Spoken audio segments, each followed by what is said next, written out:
Hello guys, I'm back once again.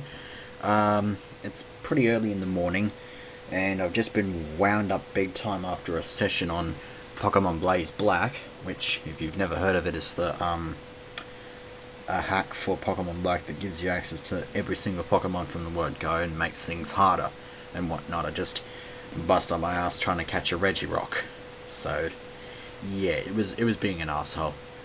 But yeah, we're not here to talk about Pokemon, we're here to talk about a deck list video, which is why I'm making this video. This here is my Sacred Crystal Beast deck, which I didn't actually think I'd actually have the Sacred Beasts in the deck. I made the decision only recently after, actually when I got home after the Friday Night Cards event and I was in the middle of converting the Legendary Collection 2 video. I decided to add the 3 Crystal Beasts into the deck. So this is now known as the Sacred Crystal Beasts deck. And this is and I haven't tested this out, but this is how I'm going to have it work.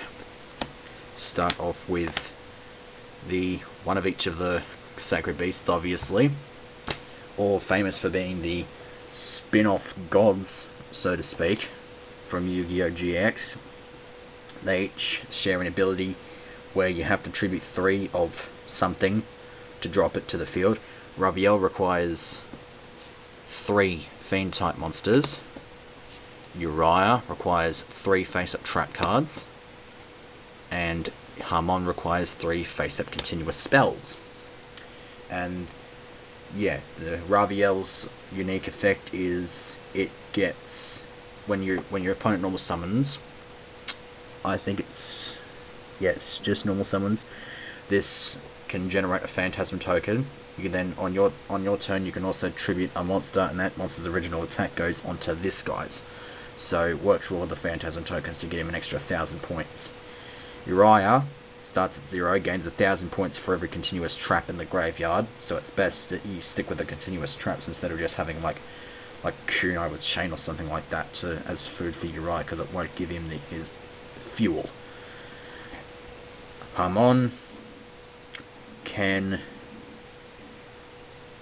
inflicts 1,000 points of damage to the opponent whenever it destroys opponent's monster by battle, sends it to the graveyard. And what else is there? Oh yes, I forgot to mention also, Uriah can target a set spell or trap card the opponent controls, destroys that target, and the best part about that is that the opponent cannot respond to it. And if Harmon's in defense mode, this thing becomes a magnet for all the opponent's attacks. So much value for these 3 cards. They're tricky to summon, and I've spent the first 3 minutes talking about that and the intro to this thing, so we'll get on to the rest of the main sort of stuff. We have 1 Rainbow Dragon, the ace of the Crystal Beasts, summonable when you have 7 Crystal Beasts with different names in the deck or the graveyard. And it has its 2 abilities which can't be activated on the turn it's summoned, but you can either send all your Crystal Beast monsters, just in case you didn't catch that, you can only send the monsters to the grave to give this thing 1,000 points, or you can remove all your Crystal Beasts in your grave from play to send every card on the field back to their owners' decks and stuff.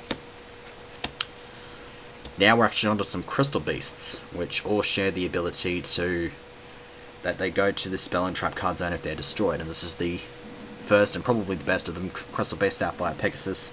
I think it's necessary for any Crystal Beast to run 3 of these because of how useful it is, its own ability, allowing you to place a Crystal Beast from hand, deck, or grave into the spell and trap card zone, face up, and treat it as a continuous spell card.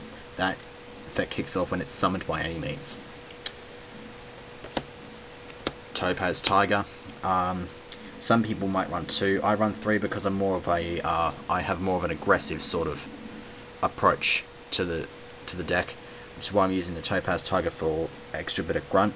It gains 400 attack when it attacks an opponent's monster. Then we have Triple Ruby. I'm not too sure whether it's an absolute staple to run 3, but I run 3 anyway because it's pretty useful. It when it's special summon, it brings back all other as many other crystal beasts from the spell and trap card zone as possible. So it's a nice little swarming sort of card. There is 2 Amber Mammoth, which is probably which is one of the more defensively inclined, despite the fact that it's got more attack than its defense. But it's an attack magnet as well when it comes to the crystal beasts. If another crystal beast is targeted for an attack, it can take the hit itself. 2 Amethyst Cat, which is probably the most annoying of the crystal beasts because it can bypass your opponent and scratch. Any battle damage that's dished out is halved though, so it's still a bit of a hit though. Emerald Tortoise. This is obviously the biggest defender in the team. And of course, it likes to help its teammates retreat. When one of your monsters attacks this turn, you can use this guy and force that monster into defense mode. So he doesn't. So just in case he or she is inevitably going to get blasted from the field. Double Cobalt Eagle. This thing, it's got its own useful effect. It's probably my least favourite of the Crystal Beasts though. Return 1 face-up Crystal Beast card you control to the top of its owner's deck. So, I really don't know much. I can't think of any sort of strategies I could use with that other than, possibly sending Pegasus back to the deck and reusing his effect. We'll go to the spells now, and we have triple of the field spell, Ancient City Rainbow Ruins.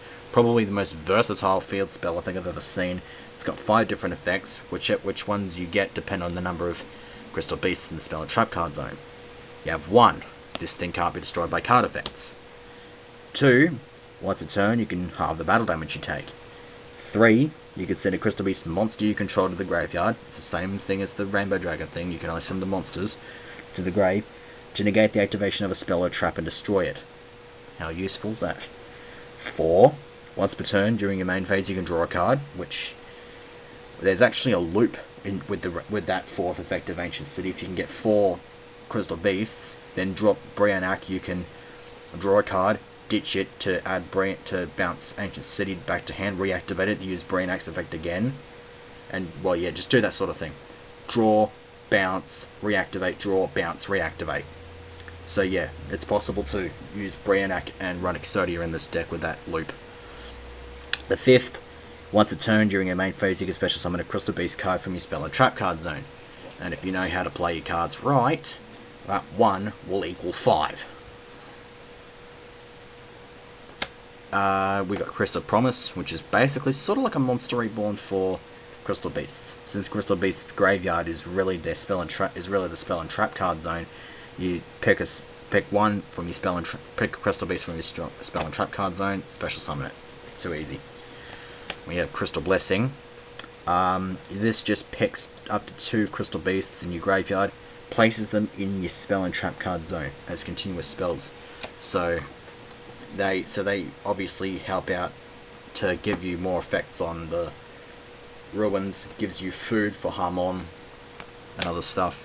Crystal Beacon helps with, well, that card obviously helps with the Crystal Beacon. If there's 2 or more Crystal Beasts in your spell and trap card zone, you can drop a 3rd one from your deck.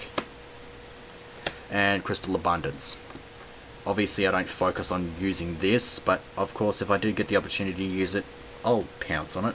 It's not like this isn't Abundance OTK, this is just a Sacred Crystal Beast deck. So yeah, but Abundance is in there in case I need it. If you have 4 Crystal Beasts from your spell and trap card zone, send them to the grave, or cards sent from the field to the grave, and then for each card your opponent lost, you get a Crystal Beast. So you wait till your opponent stacks their field, drop that, boom, you've got game. Crystal Release provides a much needed boost to the attack of Crystal Beast. The strongest in terms of attack of the Crystal Beast is 18. This gives 800 to the equipped Crystal Beast, and when it gets sent to the graveyard, you can take a Crystal Beast and throw it in your spell and trap card zone. Crystal Tree. I originally wasn't going to run this, actually, because I just didn't really think too much of it, but since I pulled it out of Legendary Collection, I thought There's no point in letting it go to waste, so I'm going to use it. If a crystal beast is sent to either player's spell or trap zone, you place a crystal counter on this card, and then you can send this to the grave. For each crystal counter, it bears a crystal beast from your deck and place it to the spell and trap card zone, or as Jesse would call it, the crystal fruit.